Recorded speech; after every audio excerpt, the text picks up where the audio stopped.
नमस्कार दोस्तों, कैसे हैं आप सब लोग। चलिए स्टार्ट करते हैं आज की क्वेश्चन सीरीज। जो आज के हमारे टॉपिक रहेंगे वो लिंग वचन और काल के ऊपर रहेंगे, यानी जो क्वेश्चन हम आज करने वाले हैं वो लिंग वचन और काल से रिलेटेड है। ठीक है, चलिए क्वेश्चन नंबर 1 देखते हैं। क्वेश्चन नंबर 1 है, हमारी अध्यापिका आज नहीं आएंगी। इस वाक्य का पुल्लिंग कौन सा होगा। भाई अध्यापिका का पुल्लिंग करोगे आप तो क्या बन जाएगा, अध्यापक। जब अध्यापक बोलेंगे तो क्या बोलेंगे, हमारे अध्यापक आज नहीं आएंगे। देखते हैं किस सेंटेंस में लिखा हुआ है। हमारा अध्यापक आज नहीं आएगा, हमारी अध्यापक आज नहीं आएंगी, हमारे अध्यापक आज नहीं आएगा, या हमारे अध्यापक आज नहीं आएंगे। कौन सा शब्द राइट होगा।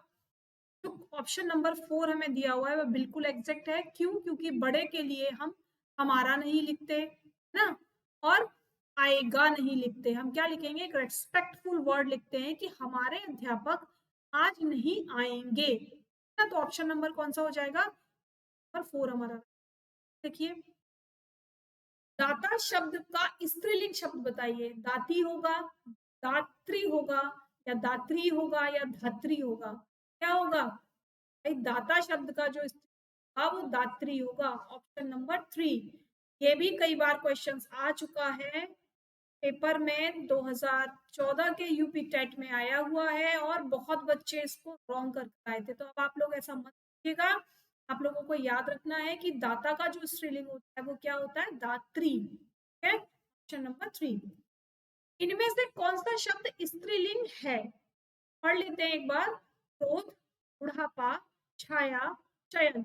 आप बताइए, आपको पढ़ने से क्या समझ में आ रहा है। अगर नहीं आ रहा तो हम क्या करेंगे, अगर हमें कोई भी ऐसा शब्द जो पढ़ने से स्त्री या पुल्लिंग में समझ में ना आए तो हमको क्या करना चाहिए, हमको उसका सेंटेंस बना देना चाहिए। तो हम सेंटेंस बनाते हैं। भाई रमेश को कल बहुत क्रोध आ गया ना, क्रोध आ गई तो नहीं, तो इसका मतलब ये स्त्रीलिंग नहीं है। ठीक है, लोगों पर बहुत, आजकल लोगों पर बहुत जल्दी बुढ़ापा आ जाता है, आ जाता है, तो क्या हो गया, ये भी हमारा स्त्रीलिंग नहीं है। पेड़ की छाया बड़ी ठंडी लगती है। ठीक है, या पेड़ की छाया बहुत घनी है। हमने ये नहीं बोला घना है या ठंडा लगता है। तो छाया शब्द कैसा है, छाया शब्द हमारा स्त्रीलिंग हो गया। स्त्रीलिंग पुल्लिंग पहचानने का सबसे अच्छा तरीका है, आप क्या करेंगे, उसको वाक्य में प्रयोग करके देखेंगे। ठीक है, तो ऑप्शन नंबर कौन सा राइट हो जाएगा, 3 राइट हो जाएगा। यहाँ भी इसको भी हम लोग वाक्य में प्रयोग करके देख लेते हैं। चयन, तो क्या करेंगे, सही कपड़ों का चयन कीजिए। ठीक है, या आज रमेश का चयन हो गया। चयन हो गई तो नहीं, अगर राधिका को भी बोलेंगे तो आज राधिका का चयन हो गया। चयन हो गया, हो गई तो नहीं आया, यानी कर्ता के हिसाब से तो क्रिया चेंज नहीं हुई ना। जब कर्ता के हिसाब से क्रिया चेंज नहीं हुई तो ये क्या है, ये हमारा पुल्लिंग है। ठीक है, नेक्स्ट देखिए, हिंदी के शब्दों का लिंग निर्धारण किसके आधार पर होता है, बताइए। जो हिंदी के शब्द होते हैं उनका जो लिंग निर्धारण होता है वो क्रिया के आधार पर होता है कि क्रिया कैसी बोली जा रही है।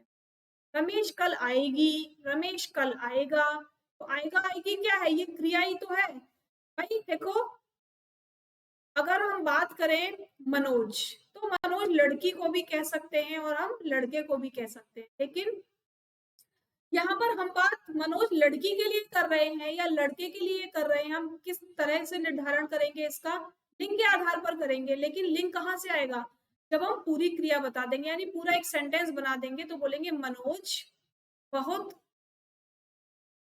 मेहनती लड़की है, या मनोज बहुत तेज लड़की है। ठीक है, या हम ये कह सकते हैं कि क्रिया के आधार पर कैसे करेंगे इसको हम, मनोज कल बाजार जाएगी।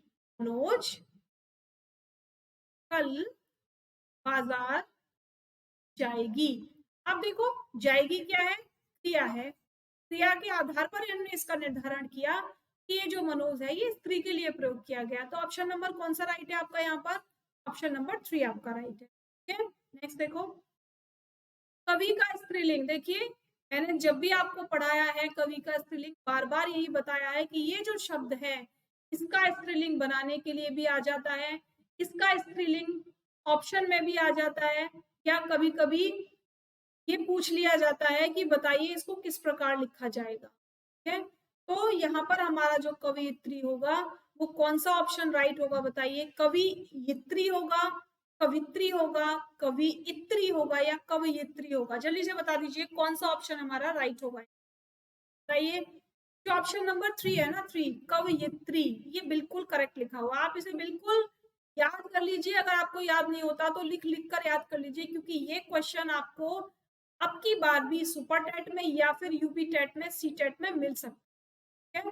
चलिए नेक्स्ट देखिए, बछड़ा का अन्य लिंग रूप, यानी बछड़ा का अगर हम स्त्रीलिंग बनाए, क्योंकि बछड़ा हमारा क्या है, यहाँ पर बछड़ा हमारा पुल्लिंग है। ठीक है, तो इसका अन्य लिंग कौन सा होगा भाई? स्त्रीलिंग होगा। अब स्त्रीलिंग क्या होगा? बछड़ी बोलेंगे, बछिया बोलेंगे, बछया बोलेंगे या बछड़िया बोलेंगे, क्या बोलेंगे? तो इसको, इसके स्त्रीलिंग को हम क्या बोलेंगे? बछिया बोलेंगे। ठीक है, ऑप्शन नंबर 2 राइट हो जाएगा। देखिए, लिंग की दृष्टि से दही शब्द कैसे बोलते हैं हम दही को? दही जम गया या दही जम गई? बताइए क्या बोलते हैं दही को? जल्दी बता दीजिए। स्त्रीलिंग होता है, पुल्लिंग होता है, नपुंसक लिंग होता है या उभयलिंग होता है? कैसा होता है? हम क्या बोलते हैं? दही जम गया, है ना? दही जम गया। तो दही कैसा शब्द है? दही पुल्लिंग शब्द है। ठीक है, नेक्स्ट देखिए, निम्नलिखित में से पुल्लिंग शब्द कौन सा है? बताइए, निम्नलिखित में से पुल्लिंग शब्द कौन सा है? नदी, पानी, इलायची या प्यास? क्या करना है हमें? यहाँ पर भी वाक्य प्रयोग करके देखना है। तो सभी का वाक्य प्रयोग जब आप करेंगे तो पानी एक शब्द आपको ऐसा मिलेगा जो पुल्लिंग है, मैंने पानी पी लिया। नदी तेज बहती है, इलायची बहुत मीठी है, मुझे बहुत प्यास लगी है। तो सब में क्रिया कैसी आ रही है? सब में क्रिया हमारी स्त्रीलिंग में आ रही है, लेकिन ये जो हमारा पानी है इसमें जो क्रिया का प्रयोग किया जा रहा है, कैसे प्रयोग किया जा रहा है? पुल्लिंग में किया जा रहा है। तो पानी क्या है? पुल्लिंग शब्द। नेक्स्ट देखिए, विद्वान शब्द का स्त्रीलिंग, विद्वान शब्द का स्त्रीलिंग, ये वाला भी मोस्ट इंपॉर्टेंट। ठीक है, क्या होता है? विदुषी। विद्वान का स्त्रीलिंग विदुषी। नेक्स्ट देखिए, पुल्लिंग स्त्रीलिंग शब्द युग्म की दृष्टि से कौन सा युग्म अशुद्ध है? कर्ता कर्त्री, नेता नेत्री, धाता धात्री, दाता दात्री? कौन सा अशुद्ध होगा? जो कर्ता और कत्री है, कर्ता मतलब तो समझ में आ रहा है कि कर्ता मतलब काम को करने वाला, लेकिन कत्री माने क्या है? कत्री माने तो कोई सेंस ही नहीं बनता। ठीक है, कौन सा ऑप्शन राइट हो जाएगा? ऑप्शन नंबर 1 राइट हो जाएगा। नेक्स्ट देखिए, निम्नलिखित में से कौन सा शब्द स्त्रीलिंग नहीं है? संतान, सवारी, भेड़िया या बुलबुल? कौन सा नहीं है? जो भेड़िया है ये हमारा पुल्लिंग शब्द है, ये स्त्रीलिंग नहीं है। नेक्स्ट देखो, निम्नलिखित में से स्त्रीलिंग शब्द बताइए। बताइए, दही, सिरका, आसव या मसी? ये जो तीनों है ना, दही, सिरका और आसव, ये पुल्लिंग शब्द हैं, केवल एक मसी यहाँ पर स्त्रीलिंग है। ठीक है, ऑप्शन नंबर 2 हमारा राइट है। नेक्स्ट देखिए, निम्नलिखित में से पुल्लिंग शब्द का चयन कीजिए। पखावज, पहिया, दिखावट और मझधार। तो पहिया, देखिए पढ़ने से पता चल रहा है कि गाड़ी का जो पहिया होता है वो पुल्लिंग शब्द में बोला जाता है। तो कौन सा ही शब्द यहाँ पर पुल्लिंग हो जाएगा? पहिया यहाँ पर पुल्लिंग हो जाएगा। ऑप्शन नंबर 2 हमारा राइट हो जाएगा। नेक्स्ट देखिए, एक का बहुवचन, भाई सब जानते हैं एक का बहुवचन तो क्या होता है? अनेक होता है। ज्यादा नहीं लगाएंगे, दो भी नहीं लगाएंगे, बहुत भी नहीं लगाएंगे। एक का जो बहुवचन होगा वो अनेक होगा। नेक्स्ट देखिए, पुस्तक का बहुवचन क्या बोलेंगे? मेरे पास बहुत सारी पुस्तकें हैं। हम पुस्तकों नहीं बोलते, पुस्तकें नहीं बोलते, पुस्तकाएं नहीं बोलते, हम क्या बोलते हैं? मेरे पास बहुत सारी पुस्तकें हैं ना। तो पुस्तक का बहुवचन क्या होगा? पुस्तकें होगा। आंसू का बहुवचन, देखिए ये जो आंसू शब्द है ये बहुवचन में ही प्रयोग किया जाता है। एक आंसू को भी आंसू बोलते हैं, और हमारी आंखों से जब बहुत सारे आंसू गिरते हैं उसको भी हम आंसू कहते हैं। ठीक है, वाक्य प्रयोग करें, कैसे करेंगे इसको? कि आज मेरी आंखों से आंसू बह गए। क्या हुआ? आज मेरी आंखों से आंसू बह गए। ठीक है, ये जो बह गए तो क्या है? क्या हो गया? ये तो बहुवचन हो गया, लेकिन यहाँ पर आंसू कैसा है? यहाँ पर आंसू एक वचन में है, यानी जो आंसू होता है वो हमेशा पद बहुवचन में ही प्रयोग किया जाता है, इसको हम सिंगुलर प्रयोग या एक वचन में प्रयोग नहीं करते, ठीक है। तो आंसू ही रहेगा बहुवचन, ठीक है। चिड़िया का बहुवचन, चिड़िया का बहुवचन होगा चिड़िया, यानी इस पर चंद्र बिंदु लग जाएगा और ये चिड़िया बन जाएगा। नेक्स्ट देखिए, हिंदी में कौन सा शब्द हमेशा बहुवचन में ही आता है? तो वर्षा, कथा, पेड़ या हस्ताक्षर। बताइए कौन सा शब्द हमेशा बहुवचन में आता है? देखिए कंफ्यूज मत होना, यहाँ पर वर्षा भी लिखा है, यहाँ पर हस्ताक्षर भी, क्योंकि कथा और पेड़ में तो हमें समझ आ रहा है कि ये एक वचन और बहुवचन दोनों होते हैं, ठीक है।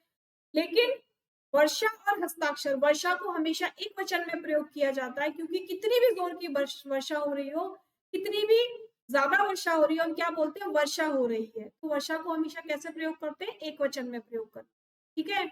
और ये जो हस्ताक्षर लिखा है, हस्ताक्षर, इसको हम हमेशा बहुवचन में प्रयोग करते हैं। हम क्या बोलते हैं?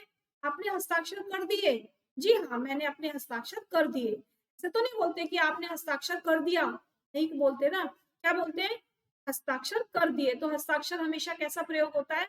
हस्ताक्षर हमेशा बहुवचन में प्रयोग होता है। तो ऑप्शन नंबर कौन सा राइट है? ऑप्शन नंबर 4 हमारा। नेक्स्ट देखिए, हिंदी भाषा में वचन कितने प्रकार के होते हैं? भाई बताओ जल्दी से, हिंदी भाषा में कितने प्रकार के वचन होंगे? 2 प्रकार के ही तो होते हैं, एक वचन और दूसरा बहुवचन। बहुवचन, जो द्विवचन होता है वो संस्कृत में प्रयोग होता है, ठीक है। नेक्स्ट देखो, नरेश सो रहा था। भाई जब मैं उसके कल घर गया था, या सुबह जब मैं उसके घर गया था, तो वो सो रहा था, यानी कंटिन्यू काम कर रहा था ना। तो ऐसे वाक्य को हम कौन से काल में रखते हैं? पूर्ण भूतकाल में, अपूर्ण भूतकाल में, आसन्न भूतकाल में या सामान्य भूतकाल में? देखिए, जब कोई काम पास्ट में हो रहा था, यानी कंटिन्यू चल रहा था, तो ऐसे जो वाक्य होते हैं वो अपूर्ण भूतकाल में रखे, यानी काम पूरा नहीं हुआ था, काम चल रहा था पास्ट में। भूतकाल में काम चल रहा था, अभी मुझे नहीं मालूम खत्म हुआ या नहीं हुआ, लेकिन भूतकाल में चल रहा था। तो ऐसे वाक्य जो भूतकाल में चल रहे होते हैं उनको हम क्या कहते हैं? अपूर्ण भूतकाल होते हैं। क्यों? क्योंकि वो पूरे नहीं हुए, ठीक है।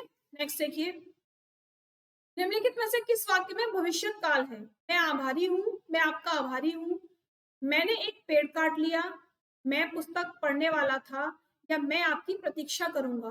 तो कौन सा वाक्य भविष्य काल होगा? मैं आपकी प्रतीक्षा करूंगा, यानी करूंगा, भविष्य में करेगा ना, आज तो नहीं कर रहा। उसने कहा मैं आपकी प्रतीक्षा करूंगा, यानी जब तक आप नहीं आओगे भविष्य में मेरे पास, मैं तब तक आपकी प्रतीक्षा करूंगा। नेक्स्ट देखिए, मोहन पढ़ता है। भाई पढ़ता है, यानी प्रेजेंट की बात हो रही है, तो समझ में आ गया कि वर्तमान काल है। लेकिन कौन सा वर्तमान काल है? ये सामान्य वर्तमान काल है। क्यों? क्योंकि मोहन पढ़ता है, ये सामान्य बात है, वो रोज पढ़ता है, क्या हो जाएगा? सामान्य वर्तमान। नेक्स्ट, निम्नलिखित में से किस वाक्य में सामान्य भूतकाल है? बताइए जल्दी से। वह जा चुका है, मैं जा चुका हूँ, श्याम गाना गा रहा था, या श्याम गया। जल्दी बता दीजिए कौन सा है? जो फोर्थ पॉइंट है, श्याम गया, ये सामान्य भूतकाल है। भाई चला गया, काम पूरा हो गया, तो क्या हो गया? ये सामान्य भूतकाल हो गया। ऑप्शन नंबर 4 हमारा राइट हो गया। नेक्स्ट देखिए, निम्नलिखित वाक्यों में से कौन सा अपूर्ण वर्तमान काल नहीं है? अपूर्ण वर्तमान काल नहीं है। भाई भूतकाल अभी समझाया था कि जब भूतकाल में काम कंटिन्यू चल रहा था। तो अपूर्ण वर्तमान काल भी क्या होगा? अपूर्ण वर्तमान काल भी वही होगा कि जो वर्तमान काल में काम अभी भी चल रहा है, यानी पूर्ण नहीं हुआ काम। जब पूर्ण नहीं हुआ तो कैसा होगा? वो अपूर्ण होगा। और अपूर्ण कहाँ पर नहीं है? केवल ये जो ऑप्शन है, यहीं पर हमें काम कंप्लीट होता दिखाई दे रहा है, यानी ये उसकी आदत है कि वो गीता जाती है, गीता आती है, सोती है। अगर गीता जा रही है, खेल रही है, पढ़ रही है, तो क्या है? वो कंटिन्यू काम को कर रही है, तो अपूर्ण वर्तमान काल में जाएगा। लेकिन ती है, ते है जहां पर आ जाता है, वो कैसे आ जाते हैं? वो हमारे सामान्य वर्तमान। नेक्स्ट देखिए, लता गीत गाएगी, भविष्य में गाएगी, सामान्य वाक्य है बिल्कुल ना, संभाव्य नहीं है। मतलब हम ये नहीं कह रहे हैं शायद गाएगी ना, काम पूरा हो चुका। भूतकाल तो ये बिल्कुल भी नहीं है दोनों, क्योंकि यहाँ पर तो भविष्य काल की बात हो रही है। तो भविष्य काल में से भी सामान्य और संभाव्य, संभावित तब होता जब यहाँ पर ये लिखा होता कि वो शायद कल गाना गाएगी, शायद या हो सकता है, वो संभावना होती। लेकिन यहाँ पर तो सामान्य है कि लता गीत गाएगी, तो क्या होगा, सामान्य भविष्य काल होगा। ठीक है, तो ये आज आपके 25 प्रश्न खत्म होते हैं। कल फिर अगली सीरीज के साथ हम मिलेंगे। अगर सीरीज वाकई में आपको पसंद आ रही है तो दोस्तों प्लीज आप सभी लोग कमेंट बॉक्स में कमेंट भी कीजिए और लाइक शेयर सब्सक्राइब करना बिल्कुल मत भूलिए। ठीक है, चलिए कल फिर मिलेंगे एक नए टॉपिक के साथ, तब तक के लिए धन्यवाद।